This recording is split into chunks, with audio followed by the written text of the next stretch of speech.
All right, recruiting road trip in Arizona with Scott Schrader. That's what's coming up next on Locked On USC.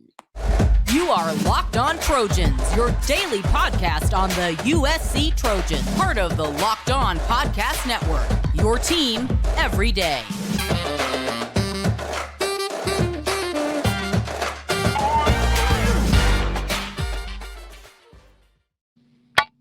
Hello, everyone. I am your host, Mark Holkin, and thanks for making Locked On USC your first listen every day.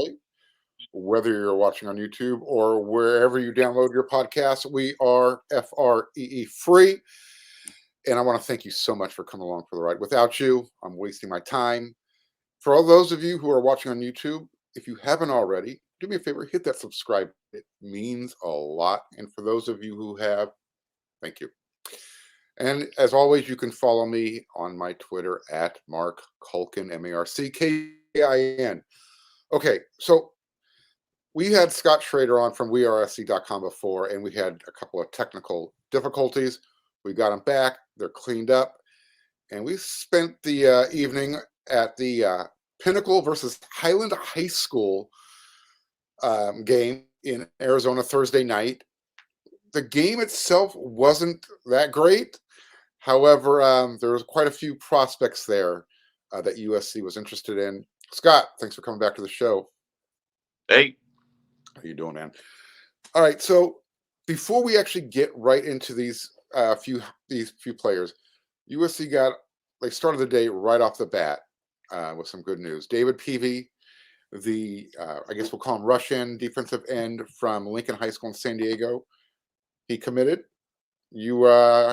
You went down there earlier this week to talk to him. What do you know? Yeah, well, we went down there on Tuesday to see him. We heard that USC had a good shot of getting his commitment today. So, went down there to talk to him, shoot some video, get some photos, just kind of get a feel of, why USC could potentially be a choice. We had put a prediction in for USC at 70% confidence. So we kind of went down there kind of feeling like we weren't wasting our time. From a USC perspective, I mean, you really never. I hate to say wasting my time, but you're never really wasting your time when you go down to a place like Lincoln High School in San Diego. But so they got a kid who's still relatively young. He just turned 17, maybe a few weeks back. Braylon Shelby, who's another edge from Texas, is also barely 17. So they got some really talented and young guys coming in at that position, and they're still trying to close with Mateo Uiagalelei, and he can play inside or edge. But I think that David Peevy is probably an underrated kid, and I think the future's pretty bright for him at USC. And shout out to Roy Manning for getting another commitment from a potential big time guy. Yeah, that was when I watched his commitment video this afternoon. One of the things that DJ David spoke about was the relationship that he was able to build with Lincoln and Alex, as well as Alex Grinch and Roy Manning, and how they were able just to come in when they came in and just from day one get that relationship started and build on it from there. And he spoke about how many times he came up to USC for visits, and that really just sold him, and how Oregon just didn't feel like home to him. And he kind of played that little hat, roulette game, on the table. So I just saw that. I'm sure he probably had some people that thought it was blocked for USC, probably wondering what the heck was going on for a split second there. Yeah, that was kind of fun. So it's always nice to see the players enjoy their recruiting process. And like you said, he's still a young guy. Yep. When he arrives at USC next year, he'll still be 17 years old. So kind of like Jalen Smith was when he got to USC. I think Jalen's still 19. Yeah, he doesn't turn. His next birthday isn't until December, if I remember correctly. 18 still, I meant to say. Yeah, so he's still a really young guy. Yep. And the other big benefit about getting David Peevy is USC is now back into we'll call it the Lincoln High School pipeline. It's been a while since they pulled somebody out of there. I think Eric McKinney, I don't know where he gets his stats, but he pulled this out of somewhere. Marcus Cobb back in, I think, 1990 or 88 through 90 was the last time. Yes. USC had a player come out of Lincoln Prior High to School. that, was Marcus Allen, I believe. Yeah. So, yeah, no, the Lincoln High School is definitely, Lincoln High School is one of those high schools that is annually one of the most talented in San Diego. It's a public school right in the heart of San Diego. It's in an area that is definitely not on the upper end of the the income scale and as far as San Diego areas to live in, and these kids are tough, and they're well coached, and it's I think they're all a little bit more grown up maybe than some of the other guys that are in high school. Because they have to be. But I think that it's a school that USC could have had a couple more guys recently out of Jaleel Florence and Jaleel Tucker. I think Coach Dante found some other guys at cornerback that he preferred over those guys, but those are talented guys at Oregon. And then Roderick Robinson, who's committed to the University of Georgia, he had flipped his commitment from UCLA, a very, very, very talented four-star running back. He told me he was ready to commit to USC the same day that Quentin Joyner did. So another guy that USC could have had, but they saw other guys that they preferred. Well, for the way you described the program, I think you mentioned in your article that their head coach, Jason Carter, since he's been there, he's sent like 40 guys to play college football. And he's got 15 on this team alone. 15 guys on this team alone that are going to go on and play college football at different levels. So we're talking like the range of where these guys are going to end up going is Ivy League to Georgia and USC, places like that. It's really, really a cool place to go down. It's inspiring to see these young guys really working their butts off to further their future. That's great, because it almost sounds like they have that underdog mentality. Yep. And they use it to their benefit. And just as a reminder, that this episode is brought to you by UnderdogFantasy.com. Underdog Fantasy is a really easy pick'em game that you can play. What you do, just head on over to UnderdogFantasy.com, and for instance, you can pick from any team. You don't have to just choose your team, USC. You can go to the Syracuse-Clemson game and say that you want to take Sean Tucker lower than 93 yards and a half. So, for instance, I anticipate Travis Dye running for 200 yards in this game against Arizona this weekend. You can go over there, pick between 2 and 5 guys, pick guys who you think will go over or under certain yardage total, point totals for a game. It's that simple, and you can win. And you can win easy money. So again, it's easy to play. It's available in over 30 states. Just pick, again, you pick between 2 and 5 players across any team, not just yours, and then decide if they're going to finish higher or lower. It's that simple. Again, one of the easiest fantasy games to play out there, and you can win cold hard cash in a single game. Sign up with the promo code LOCKEDON, that's one word, and Underdog will double your first deposit up to $100.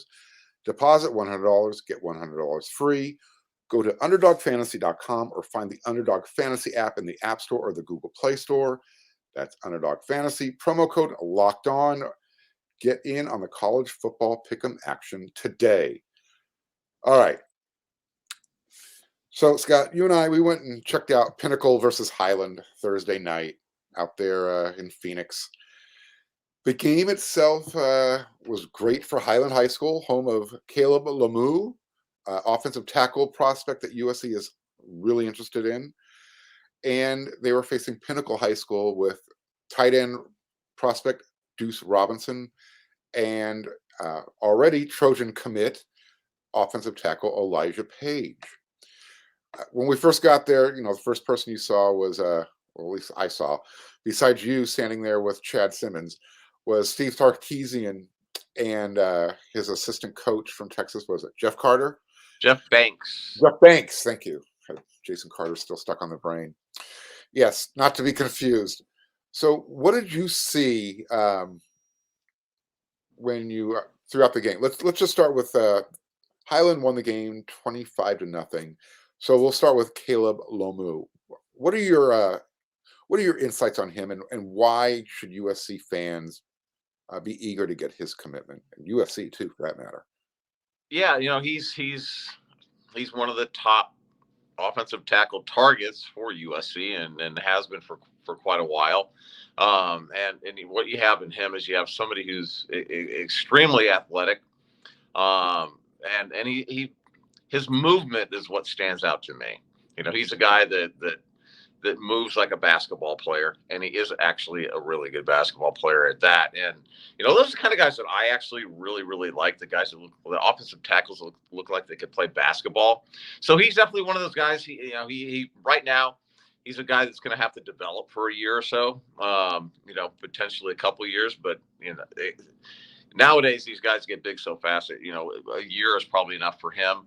But the way that he moves, side to side and gets around, and he's also one of those guys that kind of like Jonah Monheim, and you brought up him, is a guy that, for an offensive lineman, these guys can run pretty damn fast. Yeah. So their get downfield is kind of impressive. And, I think that's one of the things that stood out about Jonah Monheim, and it has this football season too. And I think you'd agree with that. Yeah, when we were after the game, I was saying, I could totally see this guy playing inside when he gets to the next level. What really caught my eye with him was, and it wasn't just like every other series, it would happen during the same series. He would start off at left tackle, and then either on a second or third down, why don't you just move over to right tackle and go play? Yeah. I don't know how often that happens in games. I don't see that too frequently. That's number one, that shows your versatility for sure. But to be able to do that, because the footwork is so different, the hand placement is so different, you can see why he's so highly regarded and highly recruited. Why USC wants. It was one of the plays. He moved from left tackle to right tackle, and that was when Highland scored their first touchdown, and I think he provided the key block on that as well. So, there's like you said, movement from left tackle to right tackle is definitely not easy in high school. These guys get really, really comfortable with what they're doing on one side, and sometimes, whether you're right-footed or left-footed or whatever it might be, whatever you're dominant on, that's kind of like where guys feel comfortable. So, seeing a guy do that in high school is very, very unusual. Yeah, it was. I was like, "Whoa, Scott, are you watching this?" Not cross-trained like USC cross-trains their guys.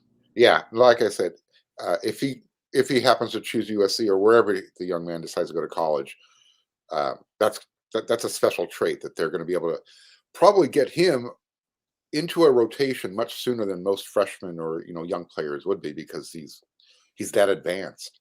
Yeah, and he's got the kind of size. I know Josh Henson's looking for specific guys physically. He prefers a guy's certain height. The arm length is all obviously a big deal. I think that is in most programs.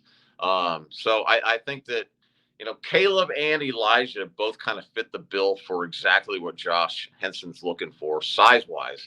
And move on to Elijah Paige, and here's another guy who's definitely considerably bigger than Caleb is right now, and I think another guy that moves extremely well. And, we don't know.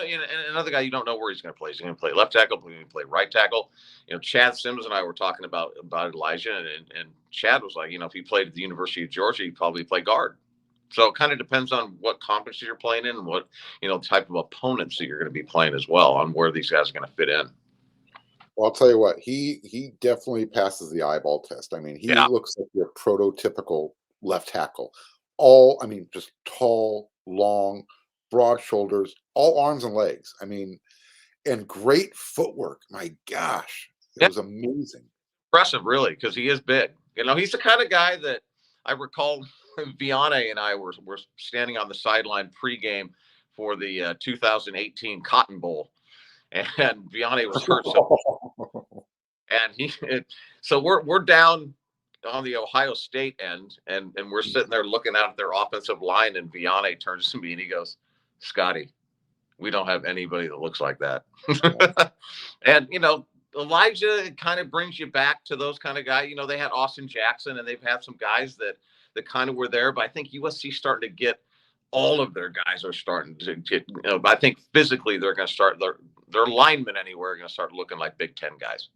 Yeah, no, you could see it. One of the guys, I'll tell you who Elijah Paige reminds me of as a young guy, and he's still young as a Trojan right now. Yeah.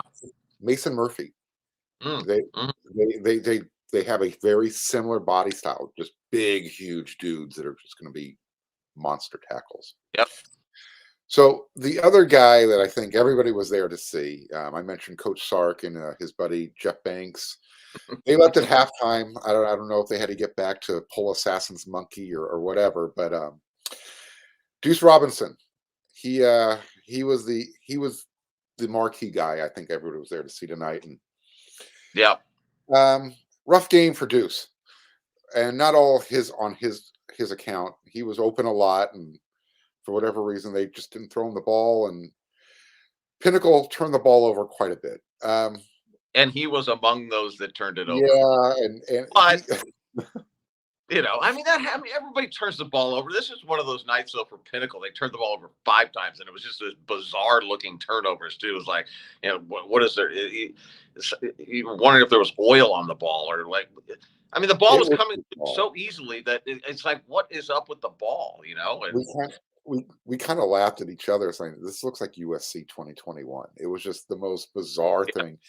Their first 5 possessions, it went punt, 4 turnovers. Yeah, it was crazy. But yes, but Duce was the guy everybody was there to see. Here's an extremely athletic guy, and he's you asked me, where does USC see him, more like Drake London or more like a tight end, and definitely he's going to be an inside receiver type guy, and be more of a Drake London type guy than he will be like an Eric Cromenhoek or a Josh Follow and that type of guys. But yes, he was. I mean, good Lord, he was open all night, and they kept throwing to everybody else, and half the time those guys were covered too. So we were kind of puzzling why Deuce Robinson didn't have a little bit bigger night. But hats off to Highland. That's a well coached football team. Absolutely.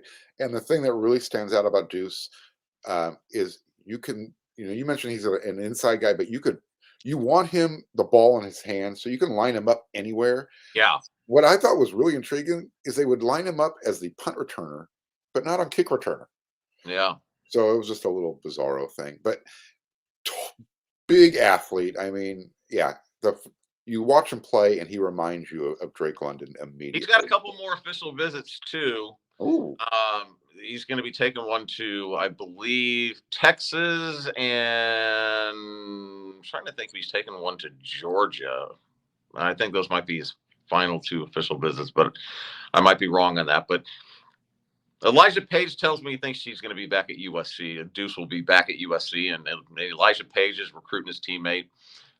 So there's USC recruits that are telling me that they would be shocked if Deuce Robinson didn't end up at USC, but Chad Simmons swears Georgia is in this thing. So, we'll see how things proceed here in the next, gosh, no, it could go till February for all we know.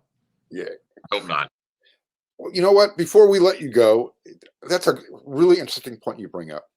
Is February signing day, is that still going to be a thing? Or has early signing day as well as the transfer portal pretty much kind of killed what everybody used to look forward to, kind of Christmas in February, a day off for college football fans. Yeah. Is that letter of intent day kind of done?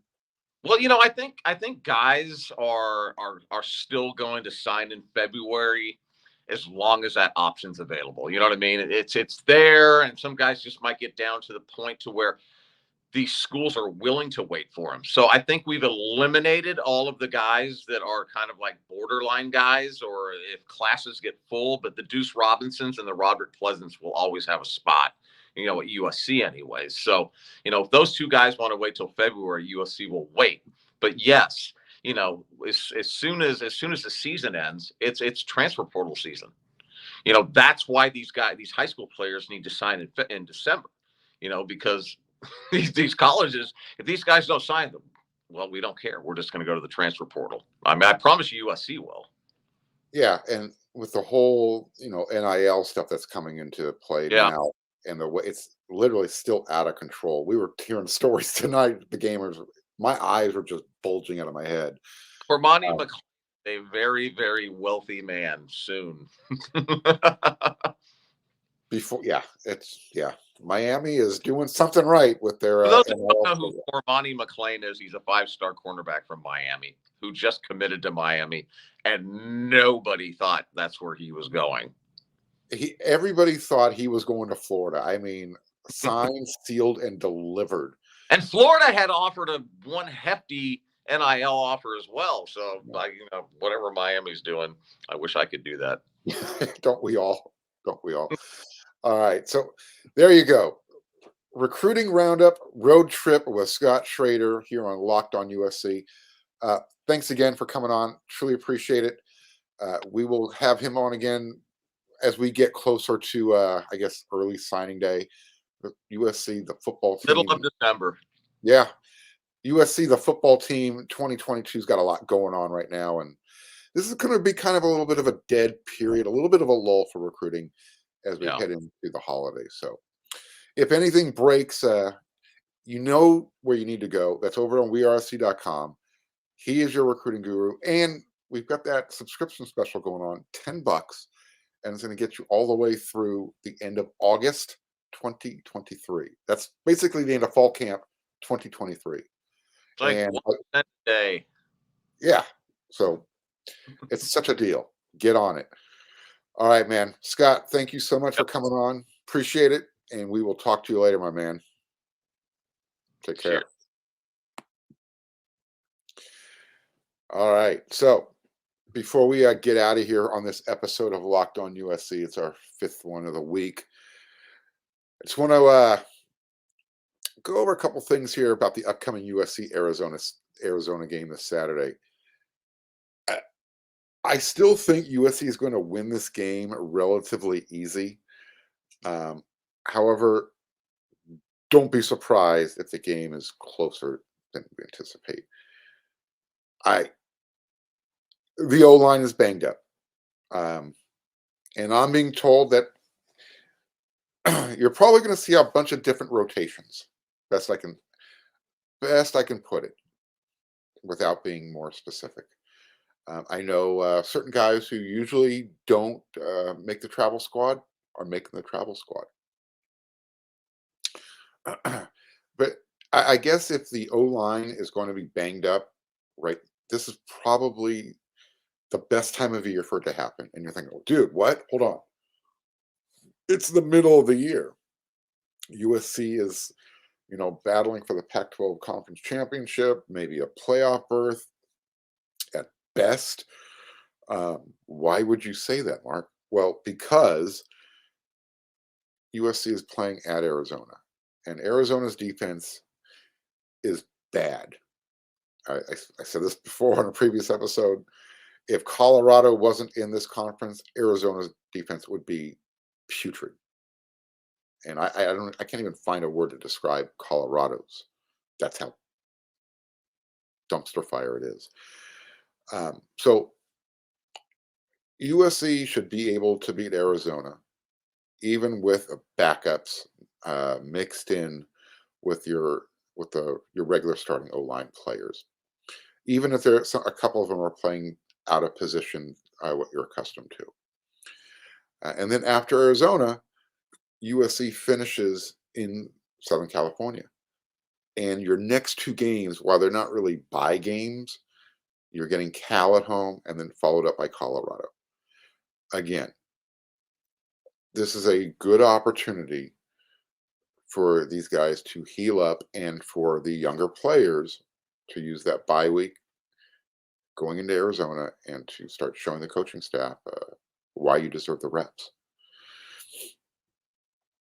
So bottom line here is offensive line needs to get healthy. It'll be interesting to see what the game plan will be against Arizona's defense, if they're going to try and run the ball more or just go with their regular offensive game plan. Drop back, throw it, and when if they drop 8, run the ball. We'll see. There you go. Locked On USC. Another week in the books, but we will be back again for another 5 episodes next week.